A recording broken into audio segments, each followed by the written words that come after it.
Thank you so much for joining us again for the Sustainability Roundtable.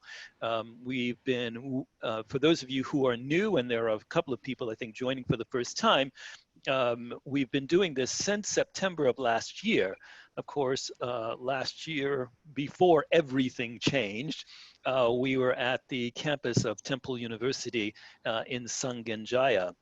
And we were able, through the help of Donald Eubank and Trista Bridges of Read the Air, we were able to reach out to a number of professionals in the sustainability arena in order to begin some discussions about what's going on in Japan, what's going on in the field, what are the different aspects of sustainability which are rapidly changing. And so we've certainly seen over the last 6 months, well, however many months that were, changes in the way we look at sustainability from an environmental standpoint, from an investment standpoint, and much change happening through the end of 2019. And then as we continued the discussion, COVID hit. And so we had an initial session online in April that looked at the impact of COVID-19 on sustainability. We will continue to have these discussions. We want to be as resilient and robust as possible under the circumstances. And we want to bring new voices into the discussion. And today's topic is green consumers. And so we've got some people, one who's been participating before and someone who's new to this community of discussants, to talk about the way consumers in Japan are responding and the things that we in our companies might do in order to connect with consumers around these issues. But before we get started, I wanted to ask Trista to kind of set the table for us and give us a sense of what she's seeing, and we could use that in our discussion today. So I'll turn it over now to Trista. Hello, everyone. Thanks so much for the introduction, Swint. I'm going to actually just, as Swint said, set the scene a little bit and talk a bit about consumers and how their attitudes around sustainability are shifting. So I don't know if some of the people on this call are new, some have seen us before. My name is Trista Bridges. I'm co-founder of Read the Air with Donald Eubank. And we are writing a book that's coming out at the end of this month called Leading Sustainably: The Path to Sustainable Business and How the SDGs Changed Everything. And in the midst of that book and for research of that book, one of the areas we looked at were consumer attitudes. So there was a very good study, this shows here a study that came out last year by NYU Stern, which has one of the world's probably leading institutes for understanding sustainable business. And what they found was that over the last, I believe it was since 2013 actually, 50.1% of market growth from consumer products came from sustainable type products, right? So we don't know, for example, if those claims were tested, or we don't know, for example, if those products were actually sustainable, but companies that use sustainability in their marketing are starting to see some benefits from that, and particularly in consumer products. And I should also say that over this period of time, that sector of the market, sustainable products, represent about 16.6% of the CPG market in dollar sales. And this was in 2018, and this is growing. And so we know that these products are also expected to grow. So there's some highlights here: by 140 billion by 2023. They grew 5.6 times faster than conventional products in CPG. And if you know anything about companies in this sector, a company like Unilever, which is really pushed to be sustainable, has shown a lot stronger growth than a company like Kraft Heinz, which hasn't. So we are starting to see some changes there. And also the makeup of more than 20% of the category in certain sectors. So things like cheeses, salty snacks, and coffee, we're starting to see some of the most interesting changes. And that would make sense because, you know, if we look at things like coffee, there's been a huge push around sustainable agriculture in recent years, and that's starting to show in terms of the performance of those products. Next slide, please. And so what we also want to highlight is what's been happening since COVID-19 exploded everything. So what we've actually seen is that consumers are starting to be more interested around sustainability. So there was a good study that was done by A.T. Kearney over the last couple months, and that should say April 2020, not 2010. And 55% stated that as a result of COVID-19, they were more likely to purchase environmentally friendly products, which is quite interesting. There's also been a big jump in terms of the numbers of people who are taking sustainability into their purchasing, or at least considering it in the purchasing process. So in 2019, this number stood at 71%. And by April 10th, which was actually happened to be my birthday, 2020, it rose to 83%. So we're certainly seeing some changes. And this is actually, these are some global numbers, but we are starting to see changes in Japan too. So on the next slide, please. So what we're seeing is that companies are starting to respond to this demand. So these are just some innovations that companies are starting to put forward to respond to consumers' increasing concerns about sustainability and the product their purchases. So one thing that we're seeing is L'Oreal is starting to put in place a labeling system where consumers can basically scan the product and understand the social impact of the product, and they're rolling it out in their Garnier Healthy Hair Care line. Next, please. Danone, which this made the news quite a bit in the last few weeks, has achieved B Corp status. B Corporation is kind of becoming a global standard in terms of how we assess sustainable companies. And so Danone Japan was one of we could say the units which obtained this certification. And the certification is actually very difficult to get. So this is really a big change. And also the fact that they did it in Japan was very interesting as well. And then if you look at Barry Callebaut, this is a company that actually focuses on chocolates. And as we know, chocolate has a lot of issues around sustainability. But they've actually partnered with a company in Japan, Yukaru Confectionery. And they're known for their Black Thunder chocolate bars, which that company is actually committed to moving to being fully sustainable by 2025. And they actually did a study and they found that 72% of Japanese consumers consider sustainability a crucial part of their purchasing decisions. So we are starting to see some changes, and these are just a few examples to illustrate that. Thank you very much, Trista. That's a very good overview of where we are in the market and the responses that we are seeing within the market.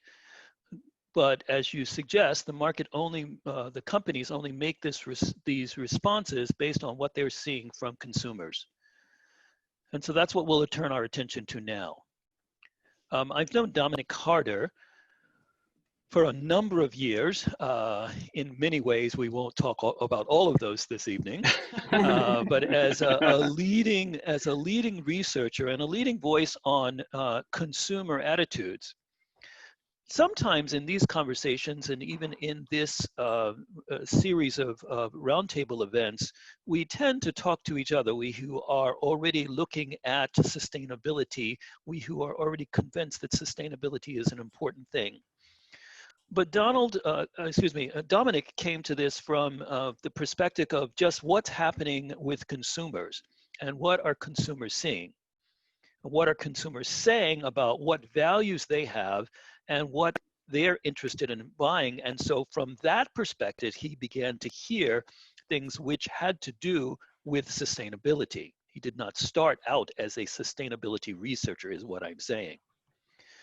Dominic has been in Japan for a number of years, working for large market research firms and also leading his own firm, Carter JMRN, which is a combination of his firm and the Japan Market Research Network. And he is representative director and CEO of Carter JMRN. So Dominic, I turn it over to you now to kind of tell us what you're seeing from the consumers around these issues.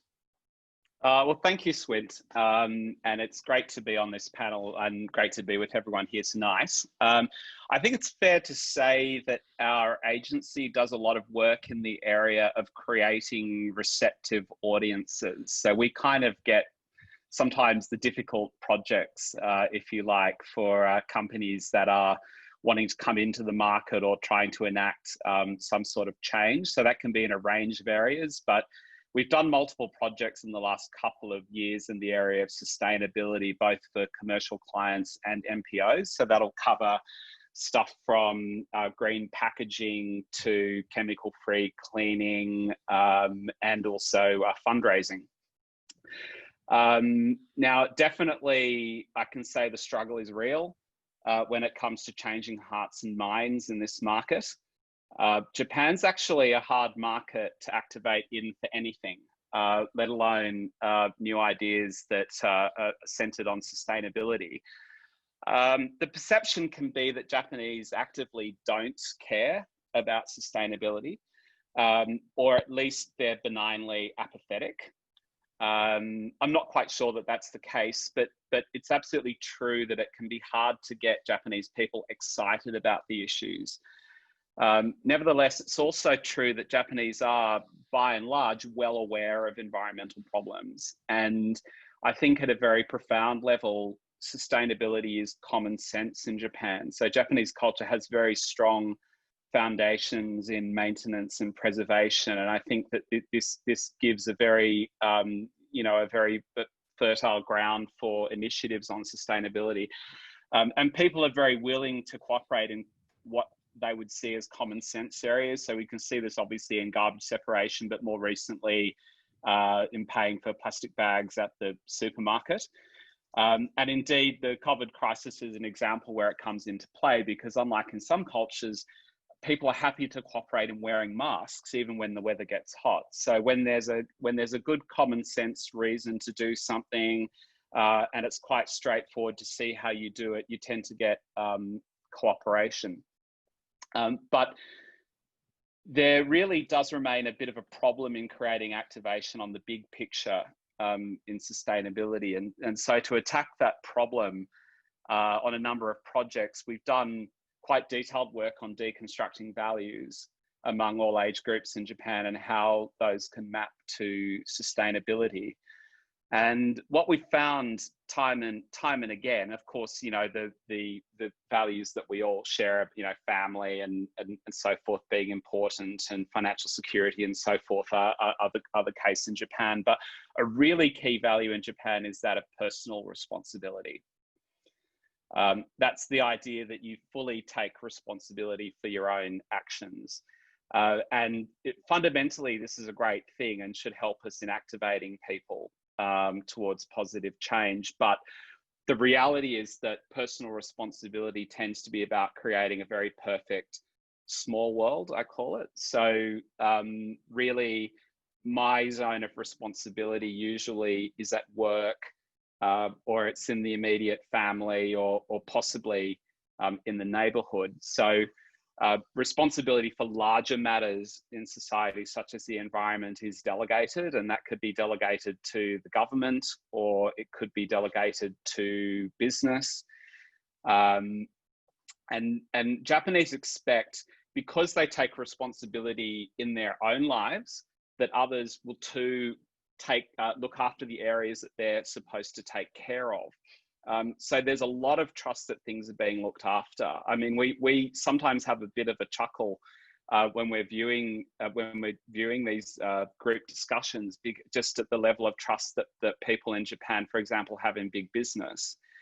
So for a kind of comment will come up quite a lot. Well, they wouldn't do that because it's illegal, or they wouldn't do that because they get in trouble. There's a lot of assumptions that everything's kind of working and the rules are working and so on and so forth. And they see Japan's environment looking cleaner, certainly, than it did in the 70s and of course, compared to China. So it's really only the really educated that are thinking global. But having said that, the perception that things are being looked after is actually shrinking, and people know that things are not okay. So Trista, we also had some numbers in a recent survey that we took, and 60% of people that completed our survey, which is a population representative survey, said the government and business is not doing enough about climate change. And further than that, a result which really surprised me was 55% of them said that it was okay to put pressure on companies that were not actually behaving as they should. And this is not really, that's not really the image of the way that Japanese consumers are. So I agree that definitely that this is an issue that's becoming more prominent.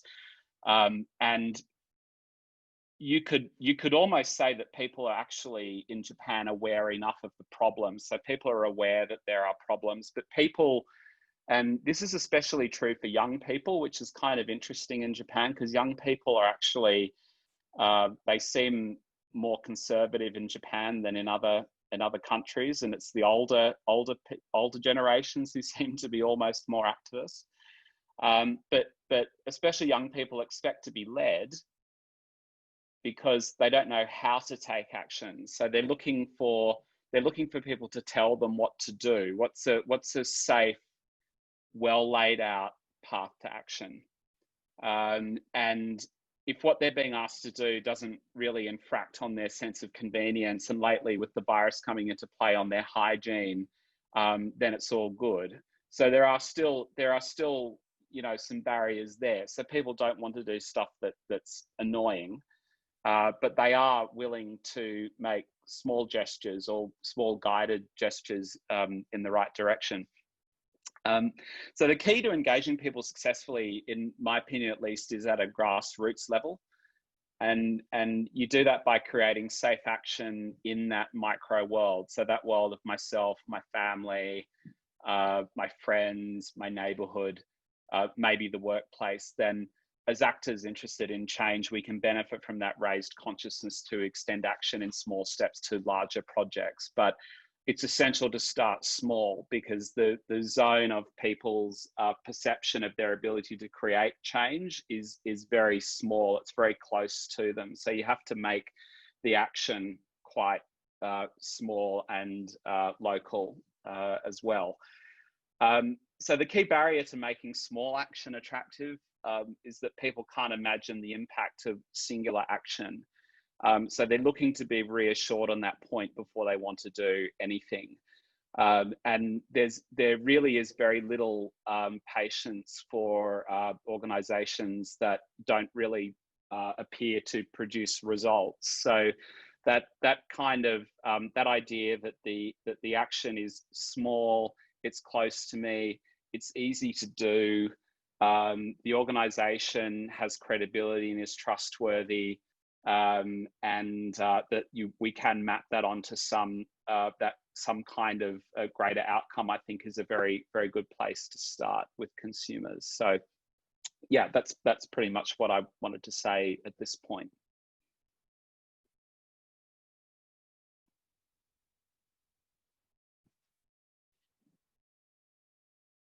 Sorry, I was muted. Thank you very much, Dominic. I have actually a lot of questions for you, but I think that I'm going to pause now on the questions in order to make us get to the conversation sooner. And I'm going to ask Mariko to talk about her perspective, because exactly what you were saying about making safe actions in a micro world. So when I heard in our earlier discussions that your research, talking directly with consumers, was saying that we needed to provide as you mentioned it tonight, a path to action, that small actions can build up to have a larger impact and real results. I thought of Maimizu, and I thought of the kinds of things that they are doing and the kinds of small actions that are tied to something larger. So I'd like to ask Mariko to tell us a little bit about Maimizu and their experience there, and then have a conversation between the two of you about what she's seeing on the ground and what you have seen from consumers.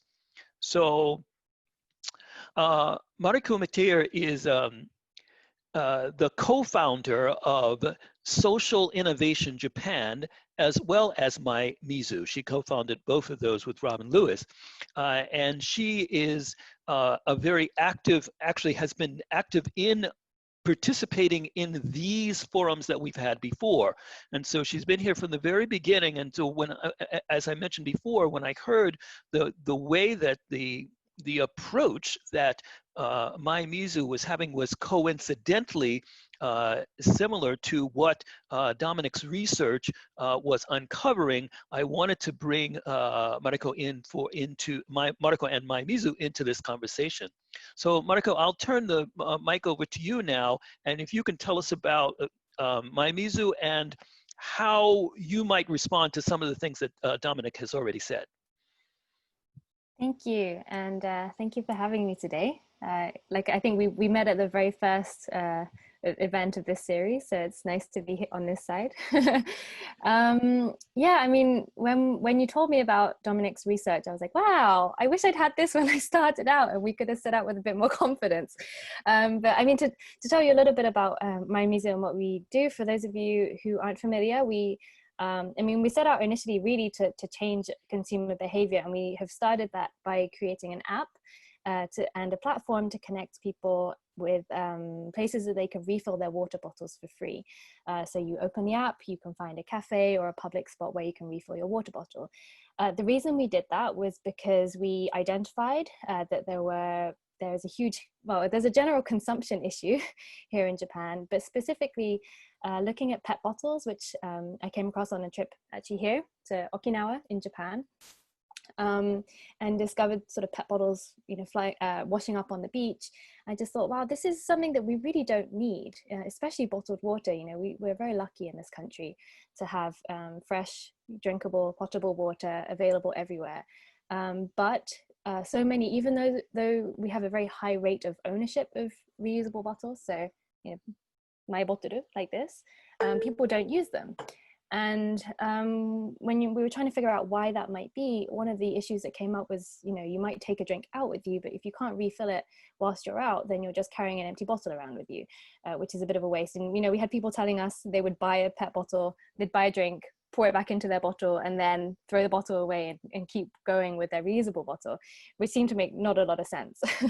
The other issue we identified is a perception issue. So, carrying a reusable bottle, are you doing that because you're a cheapskate, or it's not cool? I did that when I was a primary school kid, but I'm going to do that now when I'm an adult. So, there was a perception issue as well. So we set out to address those. One thing we did was to create this platform connecting, cafes, restaurants. We have places like IKEA, Japan, the Audi dealerships across Japan who have joined and said, look, anyone can come in, they can refill their bottle for free.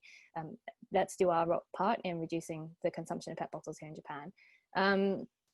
But we also do a lot of other activities around that to start changing perceptions. So for example, we're very active on social media.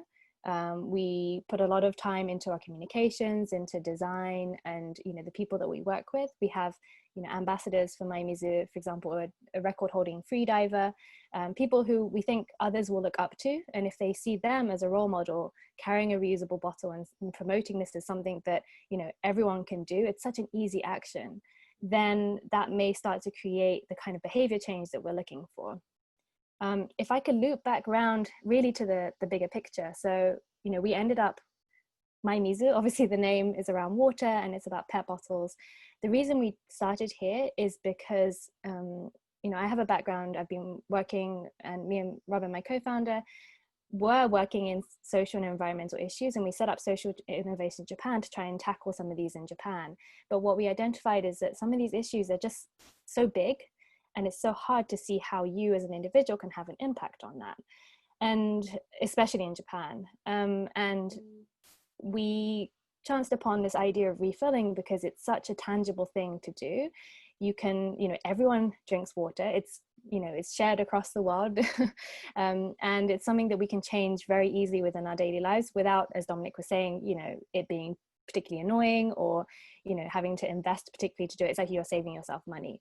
So we saw it as a very easy win that we could maybe start someone's journey here and then start to introduce them along their way to other things. So for example, we actually partner with an energy company and have other partnerships where we're looking to then take the consumer along a different journey to start introducing them to the other things that they can do.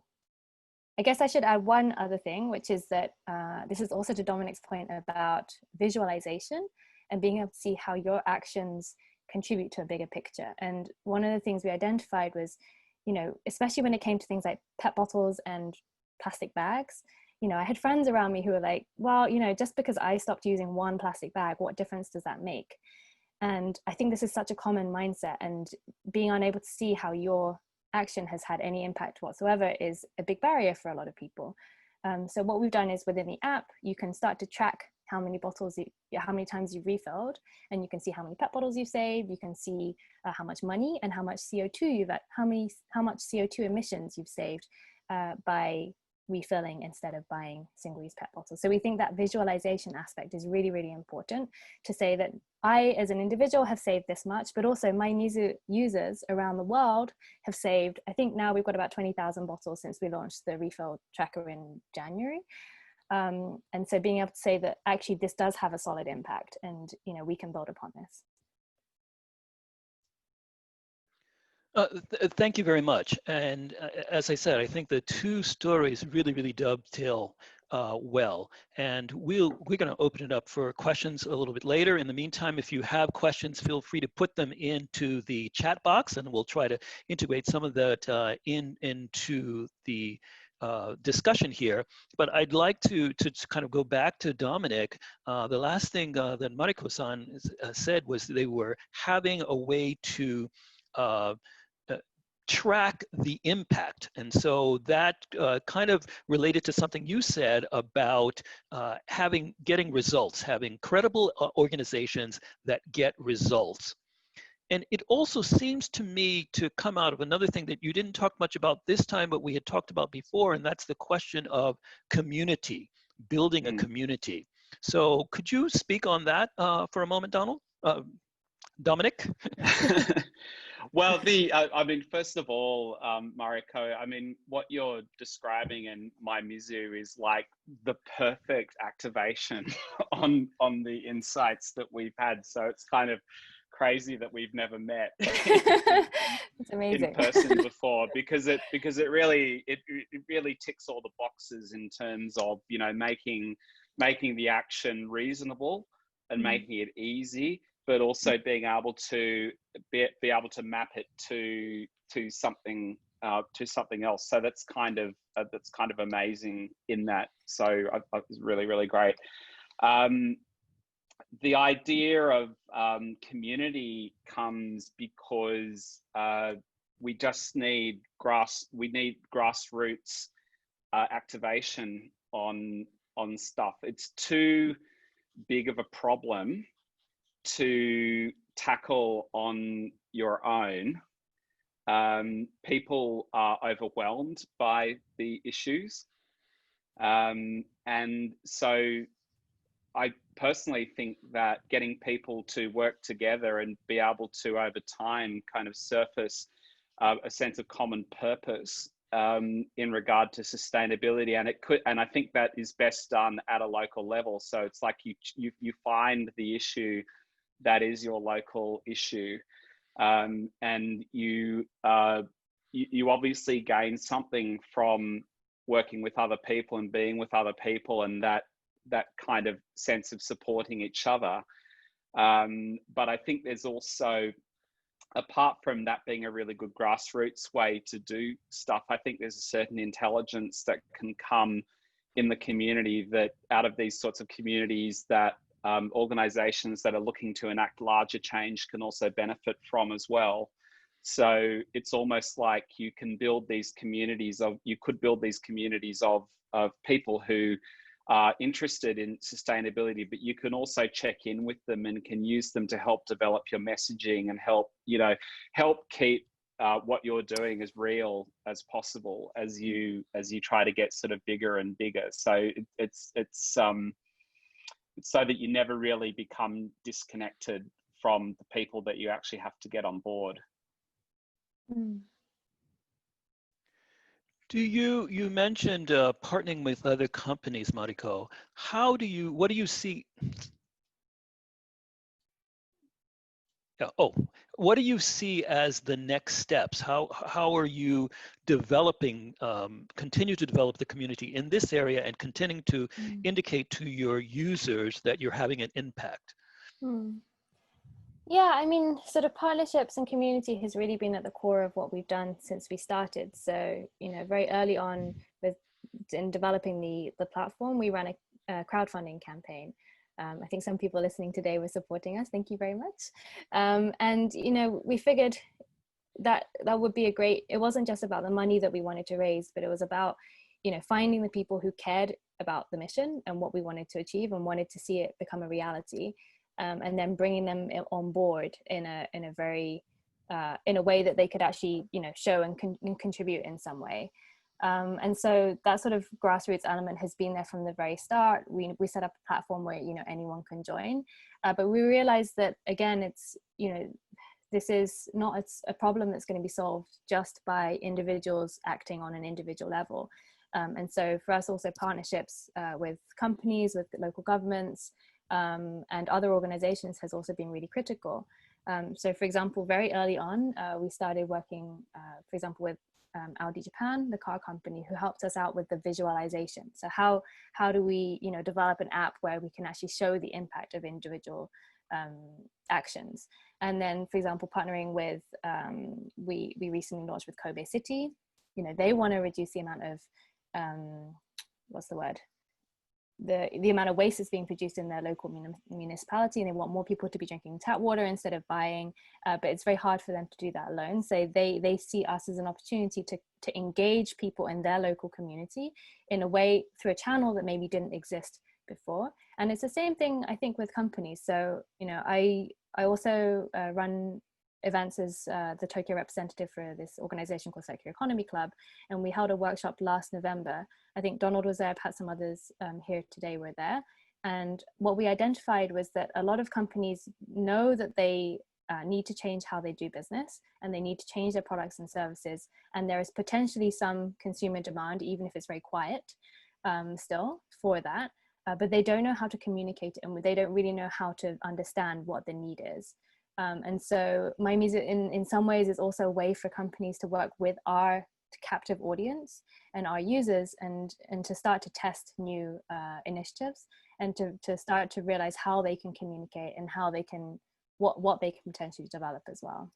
I think in the session that Donald and Trista ran a few months ago, I guess now, really being able to communicate with the consumer, and how do you sell something that is sustainable to the consumer, seemed to be one of the biggest challenges that a lot of the groups were coming up with when we were talking about how do you start upon a new circular economy initiative. So that's another thing that we're trying to tackle through these partnerships. I'm not sure if that's really answering your question, but was that...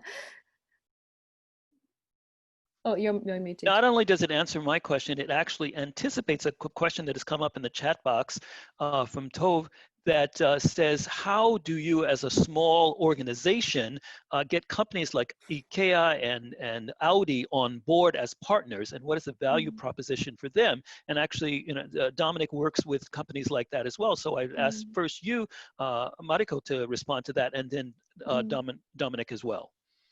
Yeah, we've been incredibly lucky in that I think all of our partnerships have come to us somehow or another. And I think the value that we've shown is that, this is really to Dominic's point earlier, we are a grassroots movement. And I think that carries a lot of value, that we have a very clear mission, we're trying to achieve something, and we've put out, first and foremost, the fact that we want to be a platform that others can engage in and create change. And so, with IKEA, for example, they created refill spots in all of their stores around Japan. So 9 stores and 2 other locations, including their Harajuku store. And for them, they have a strong sustainability mission. There's a lot more we'd like to do, but a very clear and tangible first step for them to take was to say, cool, like, we'll ensure that when someone comes to our store, or even if they're just passing, they don't have to buy a PET bottle when they could just refill the existing bottle that they have. It's not a difficult thing for them to do. It's an easy first step for them to make, and yet they can actually make they can A, make a big difference, and B, it does look good for them as well. Like, there is a strong branding element to this as well, to say, look, we are active and we're trying to improve, and this is what we're doing. You're setting up MyMizu as a platform for tangible change, and you're giving partners and a way to realize sometimes they have vague goals, and here is a tangible way that they can meet those goals. Dom, do you want to make some comments on that that issue? Yes, I mean, I think we've seen some kind of successful moves in that direction by big brands. So if you look at Coke and Ilojas, I guess to some, even though it's still plastic bottles, there's still some sort of a story where people felt that they were doing something good for the environment, whether it's the case or not. I mean, I think that the consumer looks, when there's a claim made about sustainability, the consumer looks at the intentions of the, or they try to sort of intuit the intentions of the brand. So I think if it's just put as like the latest flavor, or, you know, now here's our sustainable product, and then the next one there'll be one about Hawaii or something, you know, then it's kind of, you know, I think there's some justified skepticism on the part of the consumer. But if you're also a little bit more activist in your orientation, then also there is suspicion around that, because they're saying, well, what is it? Is it a religion? Or, you know, so the way that you talk about this has got to be very done very carefully. But I think that I was surprised. I was speaking to someone a few months ago, and there are large businesses in Japan that are thinking much more seriously about sustainability and about their impact, and, you know, that they're serious about it. And I think that augurs very well, because people in Japan, as you know, tend to take very seriously what large companies think and do. So if they're seen to lead on these issues, then I think it creates permission on a whole series of levels for other people to do this as well. So I think the stance that big business and government takes is extremely important in creating a receptive environment for brands of all shapes and sizes to be creating relevant messaging and relevant products around the issue. There are a number, thank you, Dom. There are a number of questions coming up in the chat. I'm not quite sure that I can encapsulate them all, but it has to do with, or several of the questions have to do with, how is the public and how are companies learning about these issues of sustainability and making the distinction between what's really sustainable and what is just the hot topic of the day. Do you have a sense of that from the companies that you're dealing with, Dom? Well, I think it's just, I think when you talk to people, they're very well aware of what all the issues are, and they'll be like, and here's the next issue. Did you hear that, you know, now half of China's blowing over Japan? Or we also found out that this other thing's a bit of a disaster as well. And so I think, you know, the more that kind of shocking news or bad news piles up, in a sense, it almost like paralyzes people. And again, you've got to get to a zone where people can actually do something, because it's very, very disempowering to hear about the problems all the time.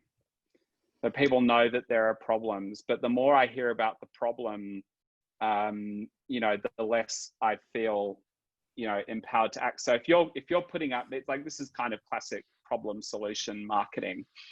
If you're going to heighten the sense of concern over a problem, you need to actually provide something that is kind of like a way to kind of relieve that tension that you've built up over that problem.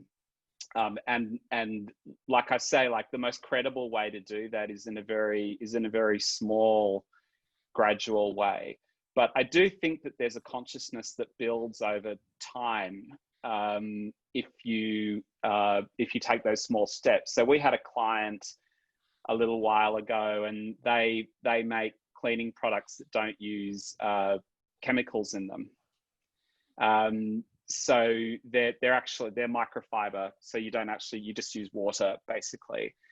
But that, I mean, I think that the way that they feel about it is that's a step that they take. So like, for example, if you can change the way that you clean in your house, like that's an everyday thing that you're doing, you're using water, you're more sort of conscious about it, and it kind of builds onto the next thing. So I'm sure that somebody who is using MyMizu and using their app will be open to doing something else. And that's how you do it. So you can't, like, now you will be a green consumer.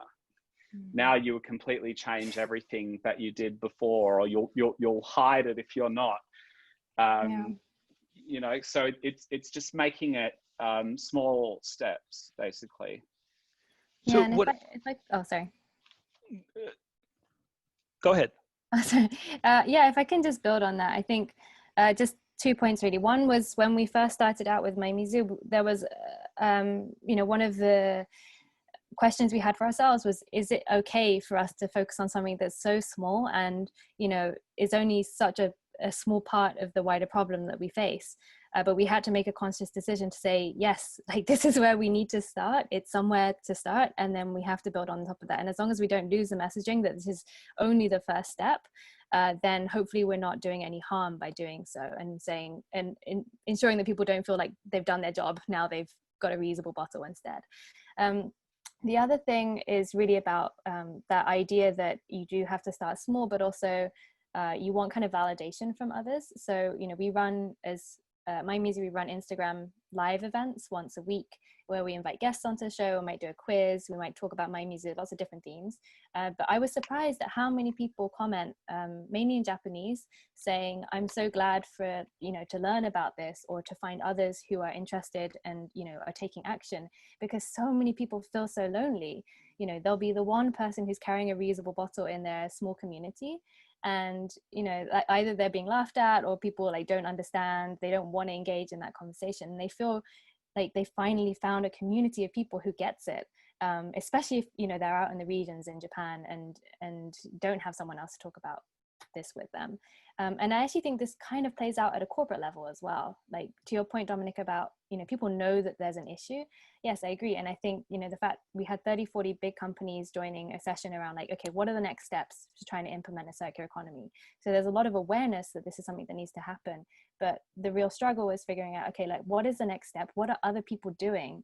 Like, the most common feedback we got for that workshop was, I'm so happy to have met other people who are trying to tackle the same challenge in their company. So this feeling that they're not alone, that there are other people who are trying to do the same thing, and also that it might be okay to start small, or it might be okay to like do this one project first, see how that goes, and then like get feedback and then do something else and build upon that. I think kind of maybe there's an element of waiting to see, you know, oh, that might be a bit too daring, or equally it might be too small and we might get criticized for not doing enough. And a bit of, yeah, I think it's kind of an element of loneliness, of not being unsure of how to progress. I think that's an interesting insight, that there is an awareness out there, and there is a tentative willingness, both on the part of consumers and the part of brands, to address this. And they want to figure out, and they're also a little shy, as maybe some participating on this call, about starting out in a small way. But nonetheless, a small way is a way forward. And that builds community among the many disparate people who have, both companies and consumers, who want to move forward and are not quite sure how to move forward. Another question that I would that's directed at Mariko is, you've talked about partnerships that you've had with foreign companies. What has been the response? You did mention Osaka, or Japanese municipality, Kobe, excuse me. And I hope there's no one from Kobe that I just insulted on the line. And can you talk about how the Japanese entities are responding to your initiative? Yeah, thank you. It's a great question. I think from our experience, I kind of mentioned earlier, but we've been lucky to have a lot of companies proactively reach out to us. And without making too many generalizations, I do think that's more of a Western thing, to be like, oh, they're doing something cool, I'm going to reach out to them and see if we can do something together, especially when we were such a young, you know, we launched the app in September. So, you know, it's not like we have, you know, years and years of this track record to go on, apart from, you know, as individuals is differently. But in terms of Japanese companies, we actually have a really, really interesting collaboration we're working on right now that's gotten delayed because of COVID, but it is with a Japanese company. And I'm really excited to share more about that when I can. I think I found that people who, it's all about the people, and the people in this particular Japanese company have been quite innovative in what they've done so far. I think they have authority to try new things and to test new things, and so they have the confidence to say, okay, this is something that we can work with, you know, a platform like MyMusic, and try something new. And I think it really, I don't know if it's so much a split between Japanese and non-Japanese companies, more like the individuals and people who care passionately or feel like that's something that they can do and have then the ownership and the authority to go ahead and do something about it. That's where I think we've had the most productive and interesting conversations. Thank you. Thank you. We also have a question, and I think this is an important one, about greenwashing. So Dominic, I actually would throw this to you for first response. Do you think that that's something that consumers are concerned about, are worried about? Are you hearing anything about whether that they can distinguish between greenwashing and real sustainable product development?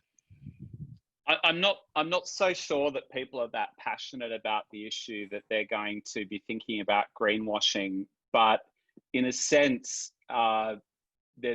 if people are sort of scanning out the message, or if there's a bit of a blah blah response to what you're trying to put over in sustainability, it's almost like the consumer's got a pretty good sixth sense for something that's phony in Japan, or you know, if it's just an aesthetic angle on their branding, which is more than possible. And I think a lot of the stuff, it's not like the whole sort of green thing is like new in Japan either. But I think a lot of the way that it's been used is almost aesthetically to make something more attractive, rather than you know, having anything that's genuinely progressive about it. If that answers your question. Yes, thank you. And I also have a follow-up question, kind of a slant on what someone has asked in the chat room, is where are they getting this information? Both of you have talked about awareness, but where are these conversations happening? So yeah, I looked at Donald's question there. I mean, people are, I wouldn't say that people are like super actively seeking information around this topic, other than at a fairly highly educated level. So people who are students at elite universities and so forth are obviously going to be more aware of it than others. But there's there's so much content in mass media that people feel that they're aware of situations, and they are, but they're not particularly well informed. And when we do our focus groups, you get the issues they're always mixed up. It's like the ozone, they start talking about the ozone layer when you're talking about global warming, and so they're kind of generally aware that bad stuff is going on, but the average person's level of informedness on this kind of stuff is not actually particularly high in Japan. But of course, we know that Japanese people are very, very good at searching information and informing themselves about certain topics. So I think that, if you get the right conditions around that, then people may become more actively engaged in the information side. I think one thing we're noticing on, for example, our social media channels is, one of the purposes, or one of the goals we see is MyMusic being on social media is to educate. But I think, not in a sort of one way, let's just, put information out there and hope someone absorbs it. That's why we're doing these kind of events. We create infographics, and actually, some of our posts with the highest engagement are things where we've put you know, relatively simple information, like stuff that I don't think is particularly hard to find online, or that I, you know, assume that a lot of my friends know about. But actually, to Dominic's point, I think I'm actually also surprised at how many people don't seem to know this. And, you know, they'll be watching an event and be like, wow, I'm so glad I found that out, for things that I would have assumed were relatively, I don't want to say low level, that sounds awful, but, you know, you would be starting out on your sustainability journey by finding out these facts, if that makes sense. So I think there's a desire. Yeah. Sorry, go ahead.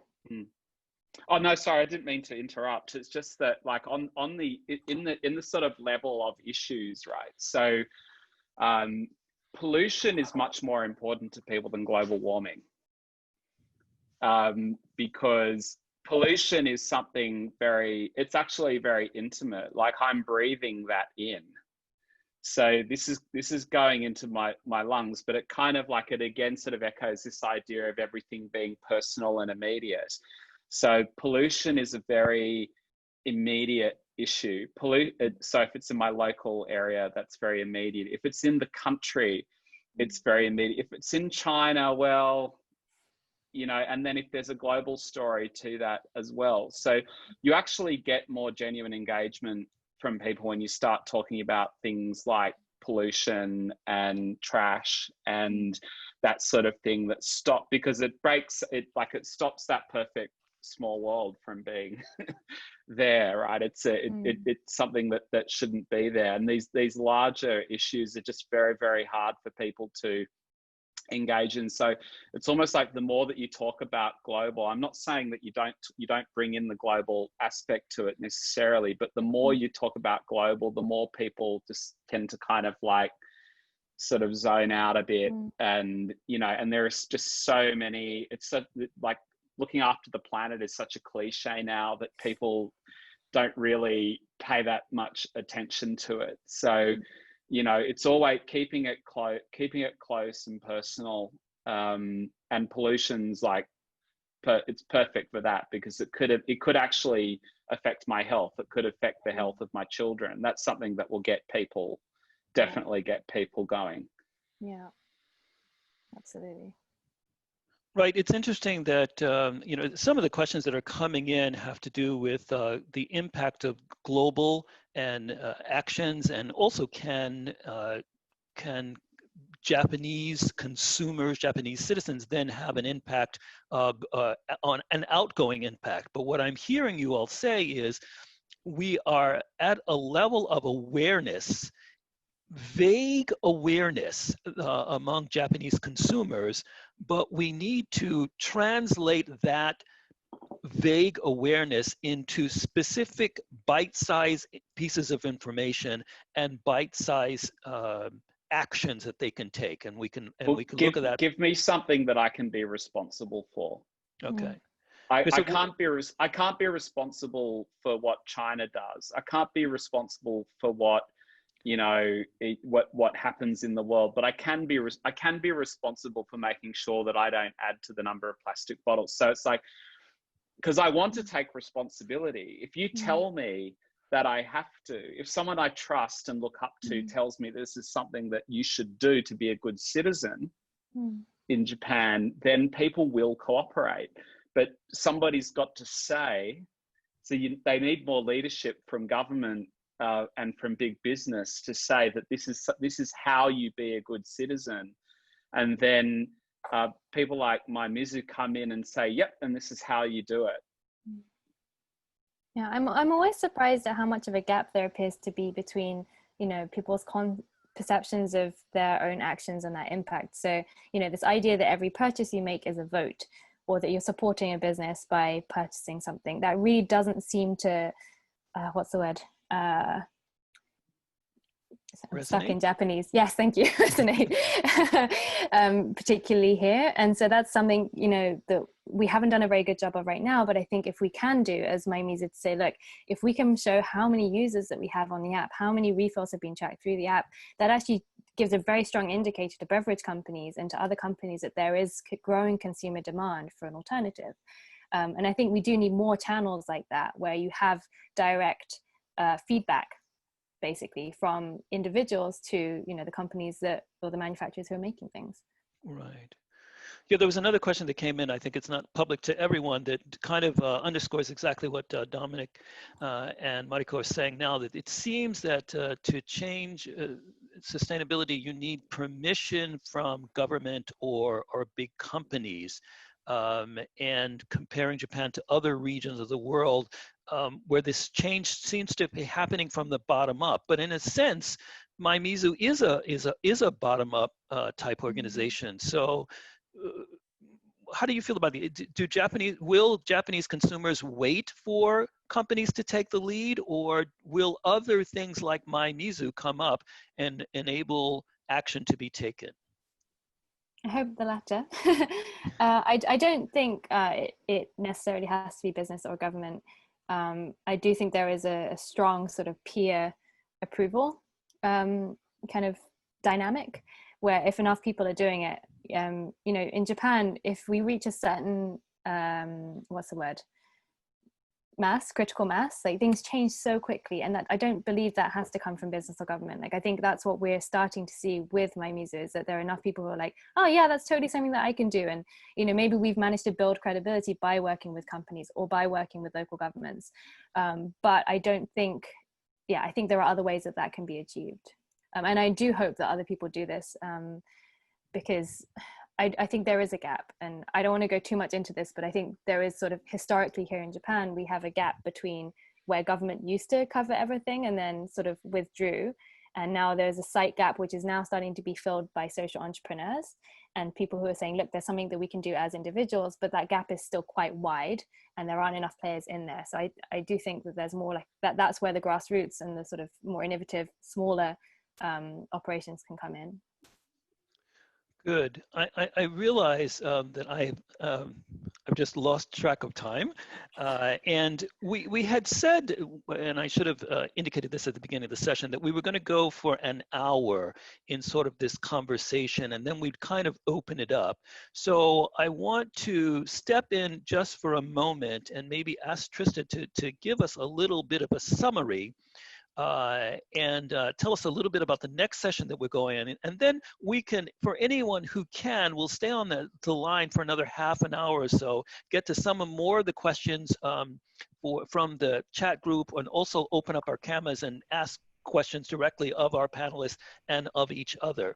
So if I can bring in Trista for a moment we've had so much wonderful information. I don't know how you can possibly summarize all of this, but if you could take a shot at it, please. I volunteered to do the summary. So I'm sorry, Donald. Okay. I want to steal his thunder. You're happy to do it. I mean, I think that, you know, I think we're all very much on a very straightforward theme. So I think it's actually kind of simple. I feel like I might be repeating the whole session here, but basically the Japanese consumer is becoming more aware of these issues. They're changing. And the best way to approach them is with small scale grassroots options that allow them to take personal responsibility and lead them to a next step. And then I believe that once they've started to take these steps, they start to look for a community of other people who are starting to think about the same things. And they're trying to find other people who are thinking like this. That's what I kind of took away from the bigger discussion. I think, Mariko, you started to get into something else that was very interesting to me, and that was why I asked those questions before, is it seems like there's an opportunity, much like you're pursuing with Maimizu, to find ways to communicate to consumers to help them further along with this way of thinking. And that's not necessarily have to go around products, but also just about educating people. And Dominic, I was very interested in this because I'm going to ask you a question instead of summarize anything here. Trista and I, in working with clients over the past 2 years, specifically in consumer goods products, and especially around food and beverage, and also in interviewing businesses for the book, found that in Japan, they were not making changes around becoming more sustainable because of consumers changing. There's 8 different sort of forces that we've identified, but what seemed to have the most impact on them was either investor pressure to pursue more ESG aligned business practices, Yeah. or it was market competition. That international competitors, let's say Unilever, was making big changes and big announcements, so they felt the pressure to start to go that direction. But whenever we would talk about consumers, they'd say, the Japanese consumer doesn't need to have this certification. A lot of it was about certifications. So I was wondering, in your experience, do you see businesses actually starting to see this change in consumer thinking around environmental or sustainability issues as an opportunity for them to pursue more sustainable products and communicate in their marketing about that sustainability? And kind of a second question that is, we saw a lot of companies outside Japan that use sustainability as a chance to educate their consumers. Yeah. Do you see any companies in Japan that see, hey, this is a way I can differentiate myself, or this is a way I can communicate with my consumer better? Okay, so just on the first point, so I've lived in Japan. I've been working in Japan for 21 years, and it took me quite a while to work out that the way that Japanese companies look at the consumer is completely different than the way Western companies do. So one way I put it is there's no sovereign consumer in Japan.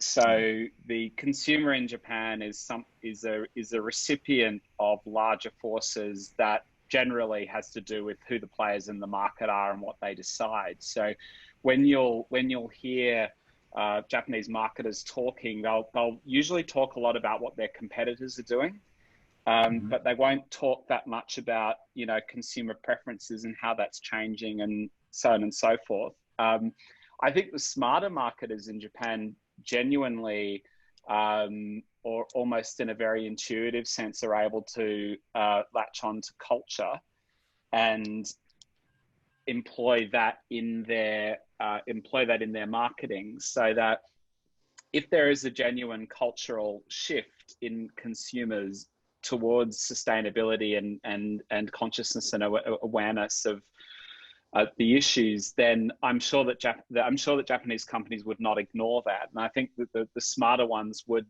tie into it. But the thought process is actually really different, or the way that opportunities are viewed and the way that they sort of come to being is somewhat different.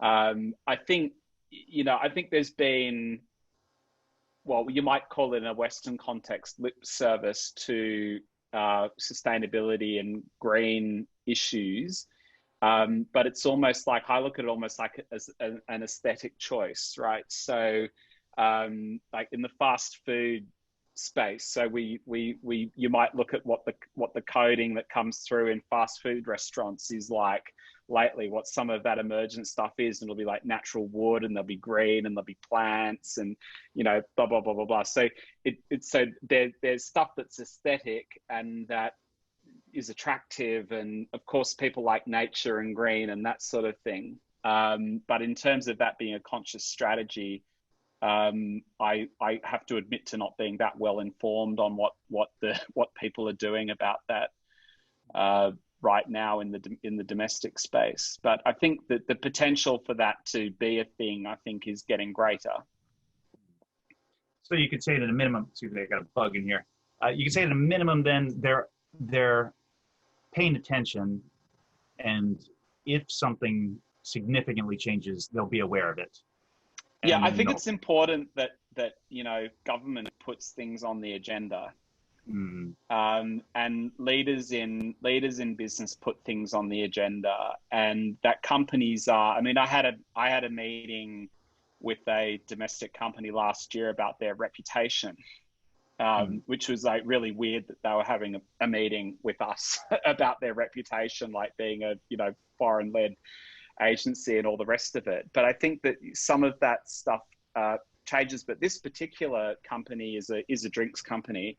But the reason why they are starting to think about their reputation is because they've acquired so many companies overseas who are also thinking about their reputation. And so it's kind of come back to the center in terms of, oh, wow, this is actually something we could be doing. We should be measuring reputation. Well, how are let's say if the company's in Australia or Holland or whatever. So how are they, you know, what are the themes that are there, you know, that their companies that they've acquired are kind of pushing on. And then, so I think there's a little bit of learning back at the center. But the way it works is, you know, it's hard for, I have to admit, it's hard for people like me to work that out. But yeah, but I think things are kind of inching in a positive direction.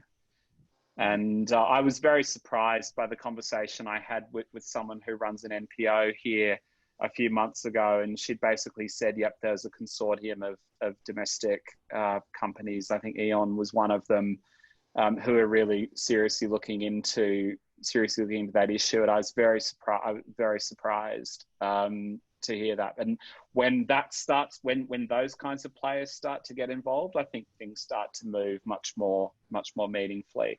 But then again, the companies don't know what to do. They don't know how to do it yet. So there's a lot that needs to happen. Yeah. No, that's very interesting. I think I was just going to say, I think that the acquisitions that are going overseas probably have that potential to really change the way they think and then educate them. Yes. So. Yeah. All right, Swint, I'll hand it back over to you. Thank you. And we're just going to keep going. I want to circle back to get in some of the questions, but feel free to raise. As you see, I've changed the screen so we're all kind of seeing each other or each other's names, and maybe I should give a little bit of warning about that. But I wanted I wanted to kind of open this up. But someone earlier had asked a question about engaging older consumers and citizens who may not be using SNS platforms. You know, I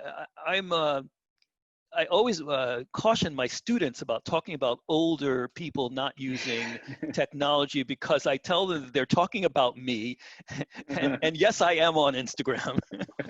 But I think it's a good question, particularly in Japan. Mariko, what are your thoughts on that? Yeah, no, it's a great question. And I mean, the reason we started out using things like Instagram and Twitter, Facebook, is because there are already so many people out there who are looking for this kind of initiative or looking for this kind of content.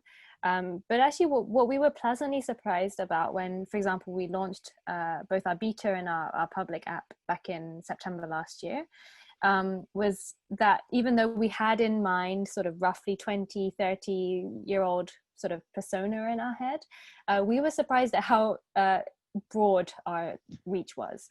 And, you know, we had a lot of older Japanese women, for example, and men who had lived abroad at some point in their lives, and they were a little bit frustrated with what was going on here, or they're older and have kids, potentially even grandkids, and are now thinking about the world that awaits them in the future, and have somehow or another latched on to this realization that currently Japanese society isn't putting them in the best position, at least our consumption isn't.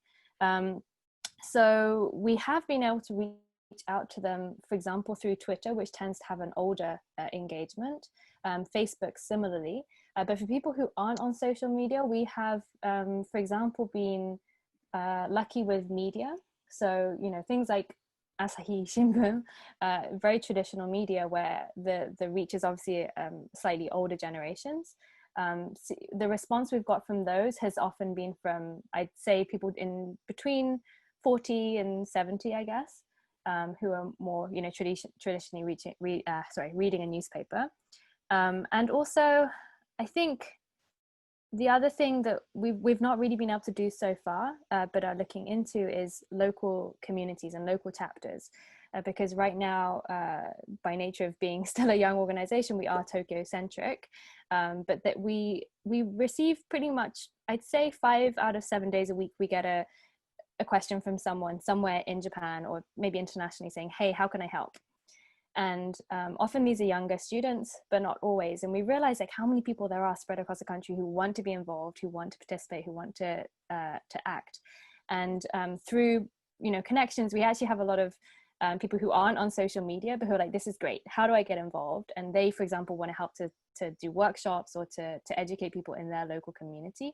So I think there's a real opportunity there through more like person-to-person connections offline rather than the online side of things that we haven't really been able to explore, and especially with the current situation in full depth. But I think there is a lot of potential there, and I think honestly there are a lot of people who care in that age bracket actually.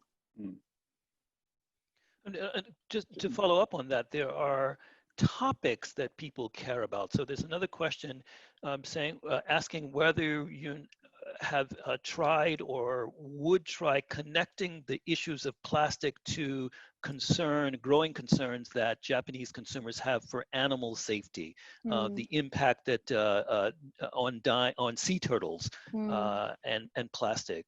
Have you tried that, and what kind of response, if any, have you had? Yeah, that's a really interesting. I saw the question. Thank you.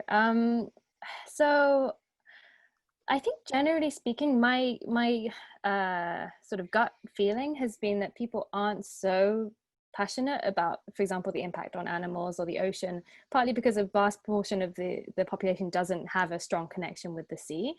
That was sort of my initial starting reaction.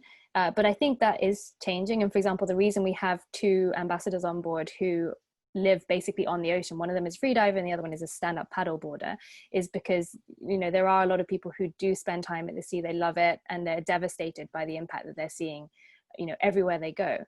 And this somewhat relates back to I think Heather's question earlier, which is there are a lot of coastal communities who are really upset with how things are, and you know, they have local groups who are clearing up trash. Even in Hayama, for example, you know, I know a kindergarten and the kids are picking up trash every morning that gets washed up onto the shore. And so people who are in those areas have a very high awareness of the issue and are looking for ways to address it.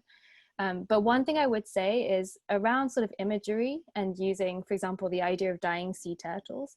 I do think there is a shock factor and an emotional response to that.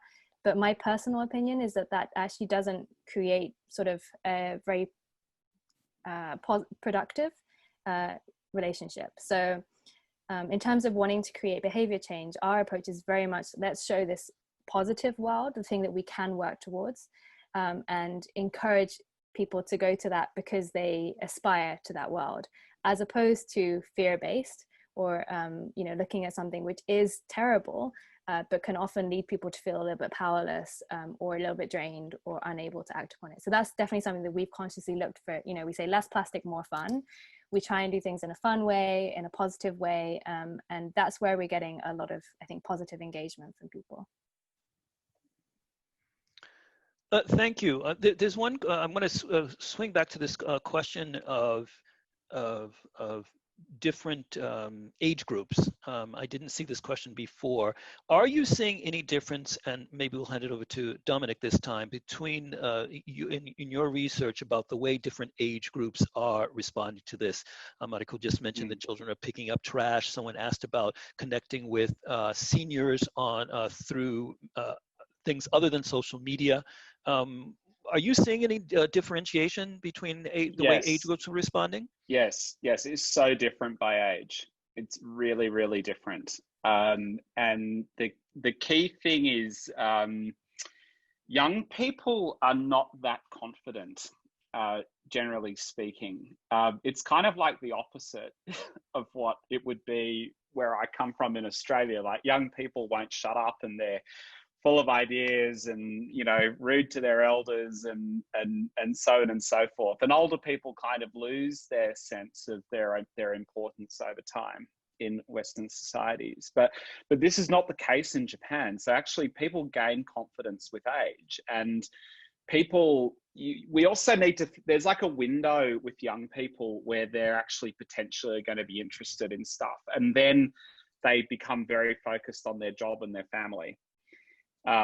So you've got these young people in their early 20s who are potentially very activatable, and then it's sort of when people get into their 30s, you know, their focus changes. But when you're in your 50s and above, you start to think about society, especially people in 60s and above. So you're thinking very big picture when you're in your 60s. And they're the people who will kind of inform themselves. They have more time, you know, they're retired, they've got time to sort of read up on stuff, and they're very, very they're just very, very interesting people to talk to about the issues, and they know what the issues in Japan are. They're not just issues to do with the environment, they're issues to do with the population, and, you know, smaller numbers of young people. Like, older people in general are more concerned about everything.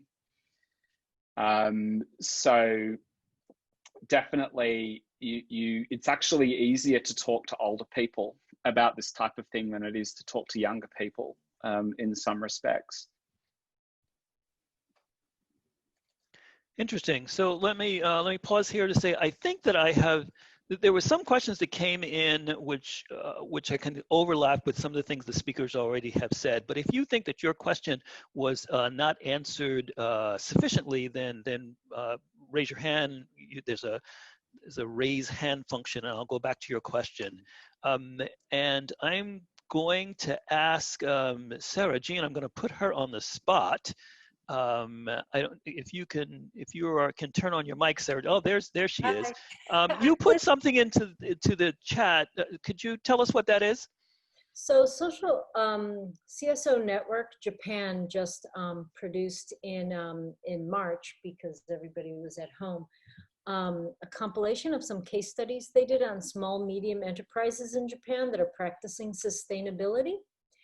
It's actually part of a broader initiative, which I was just looking for what it was called, the Social Impact Management Initiative, that they've been working on for a while, but it's trying to bring standards for not just talking about sustainability, but measuring the impact, so that you can actually say what is impactful, what is not. So this is part of the same kind of project they've been working on the past year or two.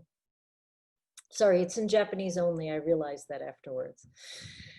Sorry. We'll give you till next time to do the translation for us.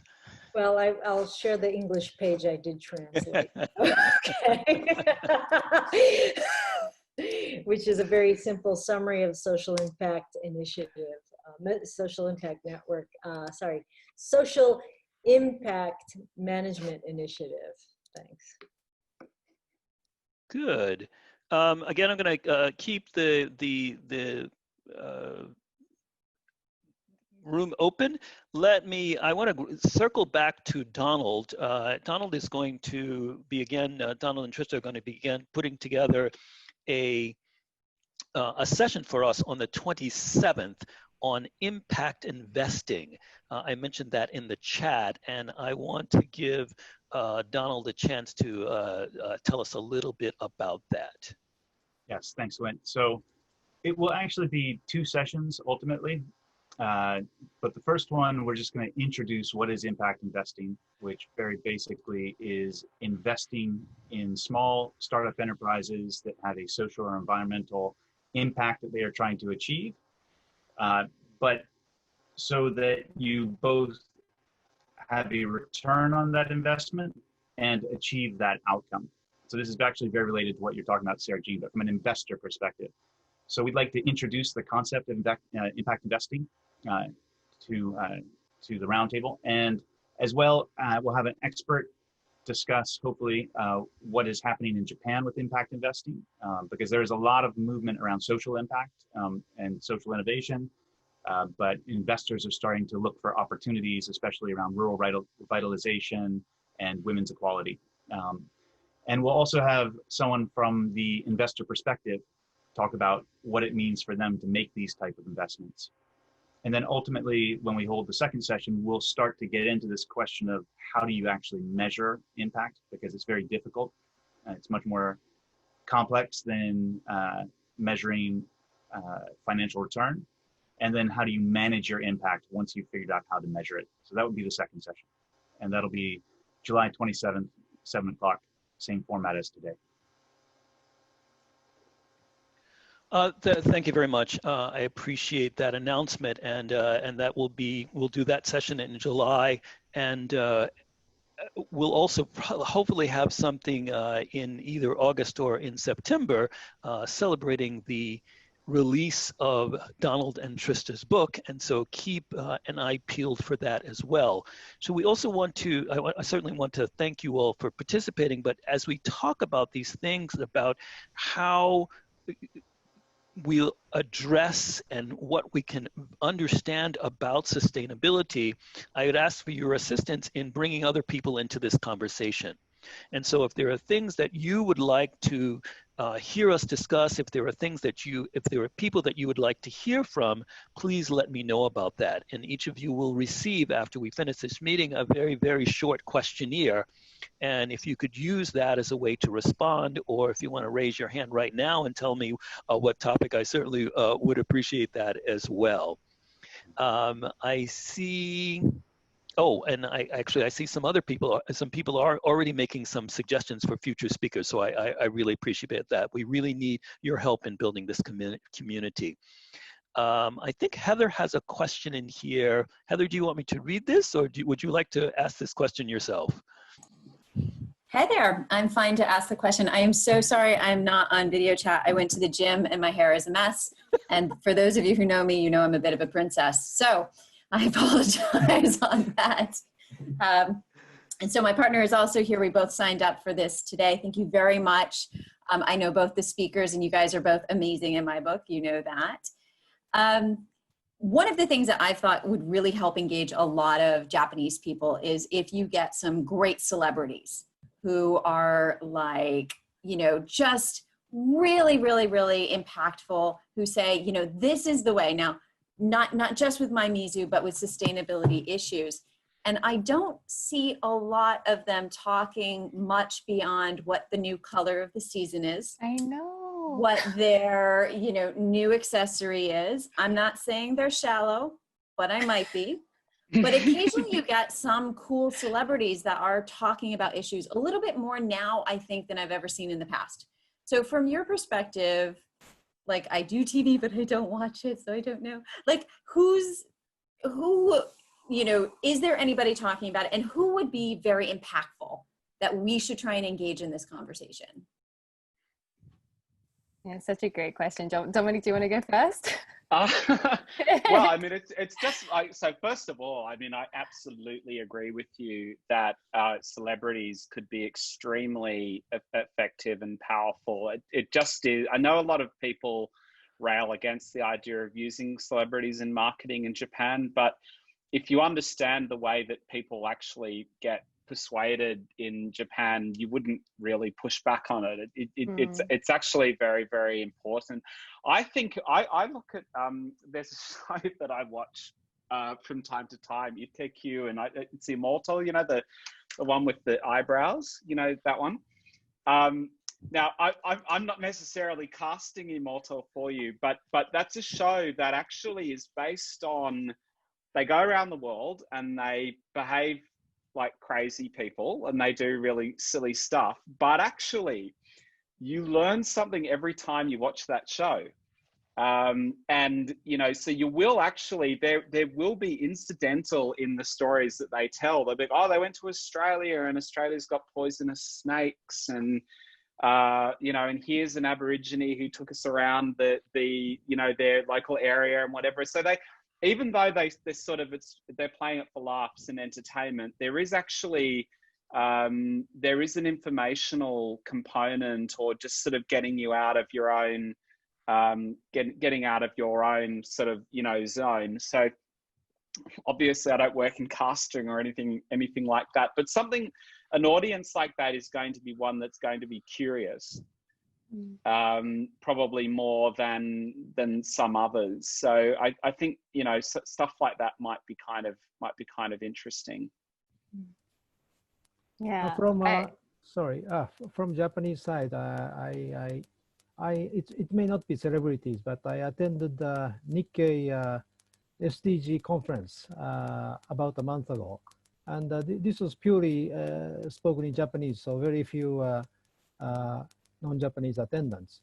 But I was very surprised and impressed that companies like Kao, Nissin, the Sumitomo Ringyo, Eizai, they all top people talk very seriously about these sustainability issues.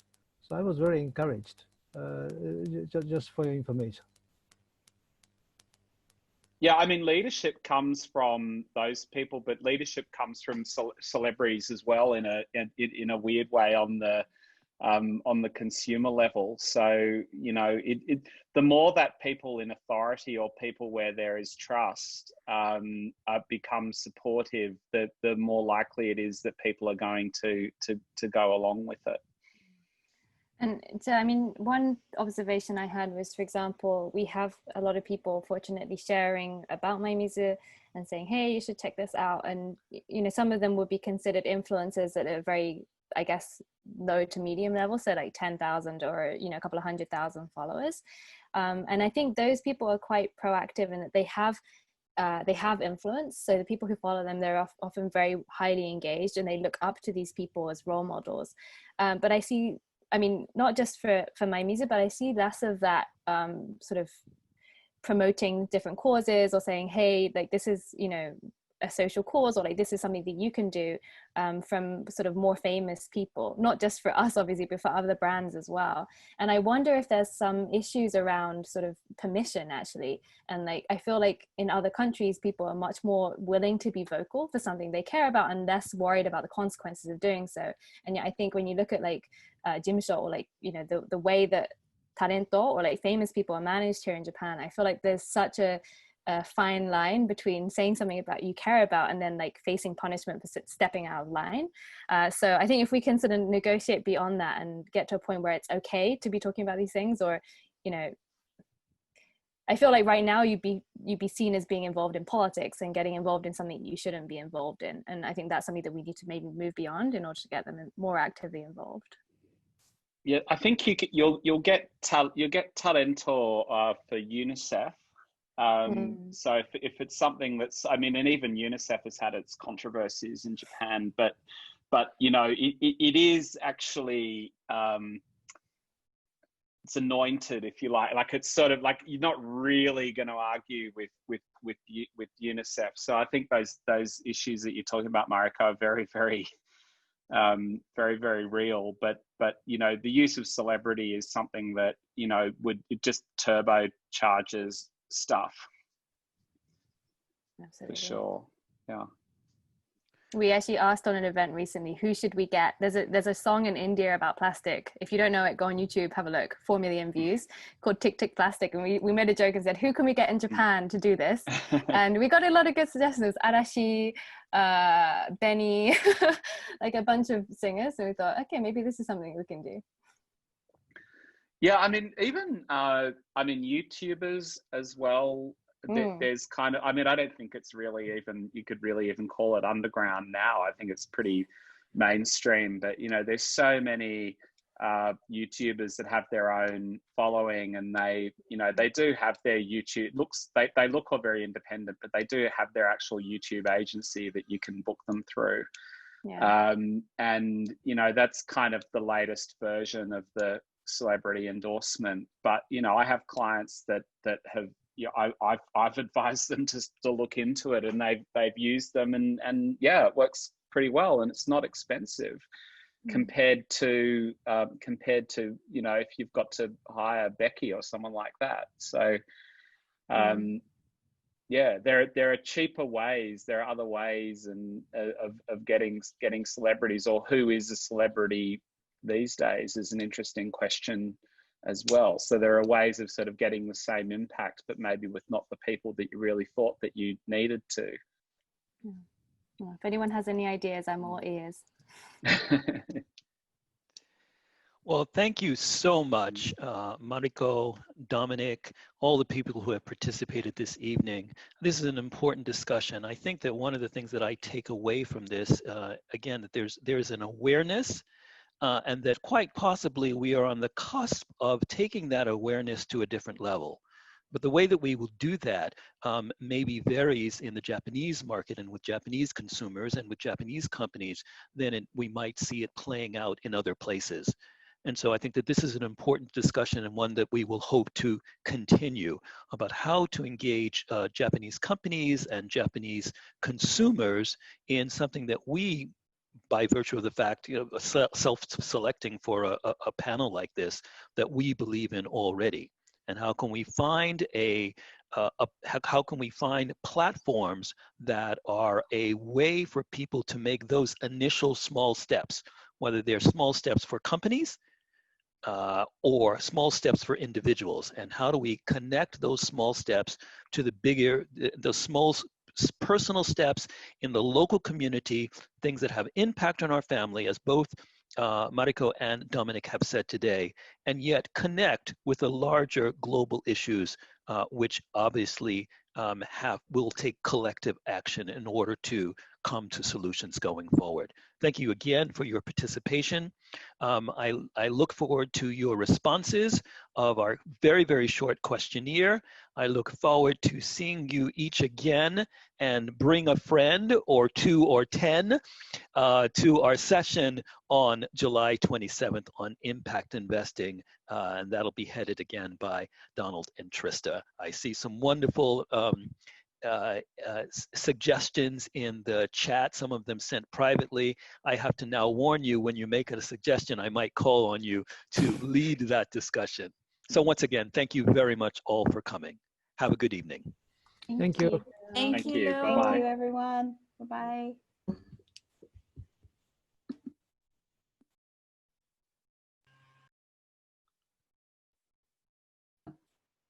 Oh. Did you need us to stick around at all? Well, I was hoping our speakers would stick around for a moment as well. Did you hear that bell ring? No. Well, okay. Oh, I did Yes. hear. Yeah, that was my alarm. Ah. 8:30 is the very latest that I'm supposed to walk the dog. So. Oh, okay.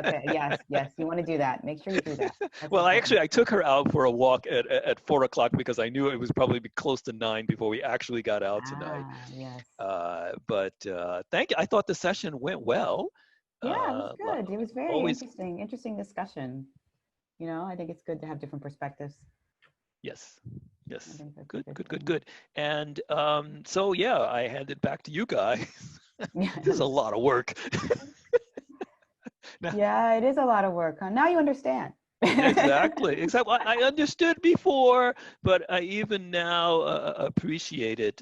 Well, I always appreciated all that you've done for us, and I want to figure out ways to keep it going.